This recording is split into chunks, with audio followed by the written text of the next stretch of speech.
Carney's candidacy in question. $40B tax scandal reveals disturbing truth about Liberal government.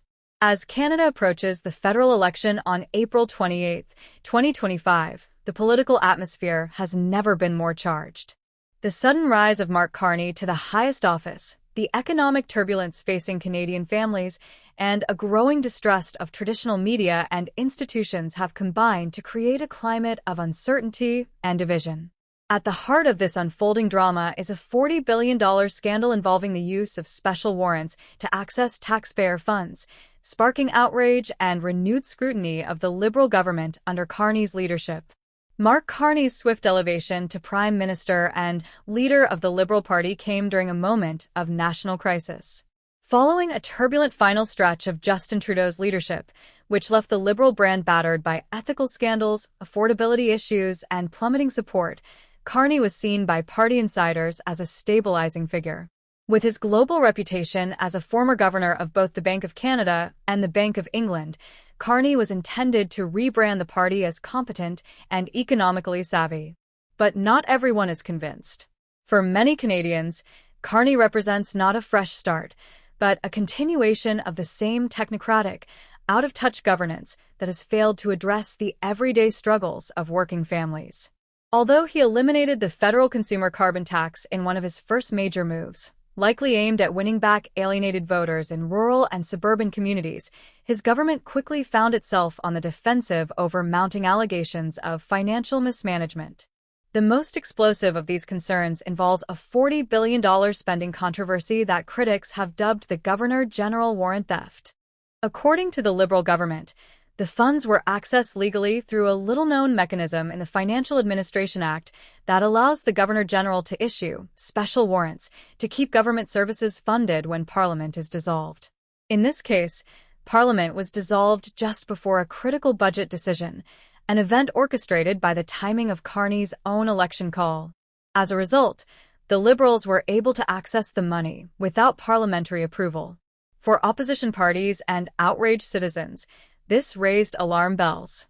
The idea that the executive could dissolve Parliament, then access tens of billions of dollars without a sitting legislature to scrutinize the spending, strikes many as a gross abuse of process. While technically legal, the maneuver has been described as ethically dubious, politically manipulative, and damaging to democratic accountability. The Conservatives, under the leadership of Pierre Poilievre, have hammered the Liberals over the issue, accusing them of hiding behind legal loopholes to bypass public oversight. While the government insists the spending was necessary to maintain critical programs, the lack of transparency and the timing of the move, so soon after Carney assumed office, has cast a long shadow over his legitimacy as Prime Minister. Adding fuel to the fire are coordinated disinformation campaigns and online scams muddying the political waters. One of the most pervasive is what has become known as the Carney crypto scam. Fraudsters have launched deceptive ads across social media platforms like Facebook and Instagram, impersonating reputable media outlets and even mimicking CBC News. These ads falsely claim that Carney implemented new economic policies or tariffs and link to phony investment schemes, often involving cryptocurrency. What makes these scams particularly dangerous is their sophisticated use of political language and branding. Some even borrow slogans from the Conservative Party, such as Canada First, to appeal to frustrated voters, thereby misleading them into associating the scams with legitimate political discourse. The use of Carney's image, combined with fake quotes and doctored headlines, lends these frauds an air of credibility that has ensnared unsuspecting Canadians.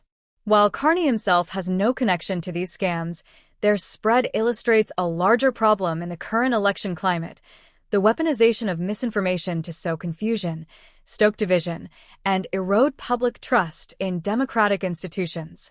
As Election Day draws near, platforms like Facebook, X, formerly Twitter, and WeChat have become battlegrounds of influence and manipulation, with both foreign and domestic actors exploiting lax oversight and the algorithmic chaos of digital media.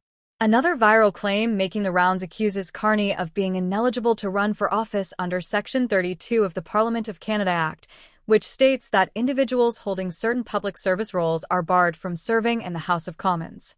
The narrative suggests that Carney's previous roles advising the Canadian and British governments disqualify him from office.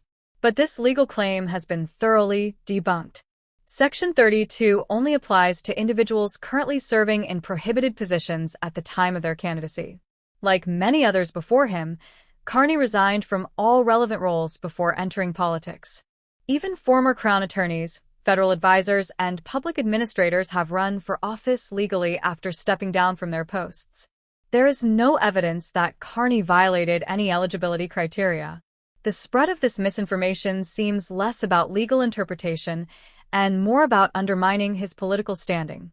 Still, the controversy persists because it taps into a broader sense of disillusionment with political elites, a feeling that rules are bent for the powerful and that accountability is selectively enforced.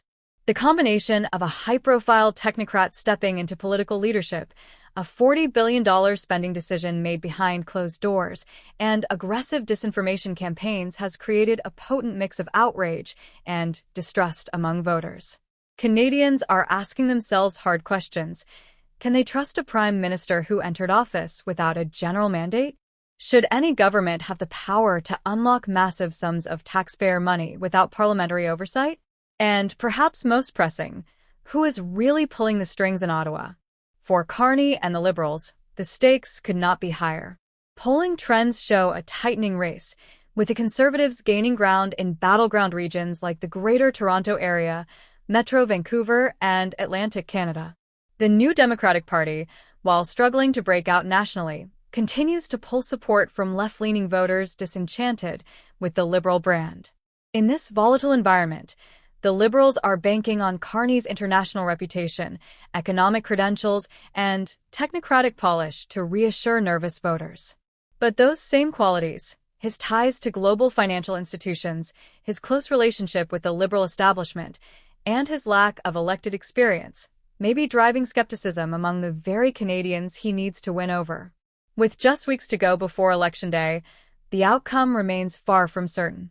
The Carney government faces not just a political challenge, but a fundamental crisis of legitimacy and trust.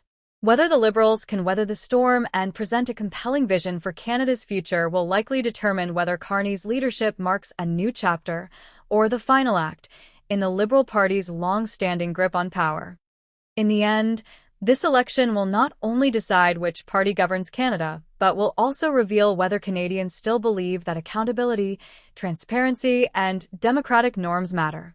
The $40 billion scandal, the disinformation blitz, and the debate over Carney's legitimacy are not just isolated controversies. They are symbols of a broader reckoning with the state of Canadian democracy itself.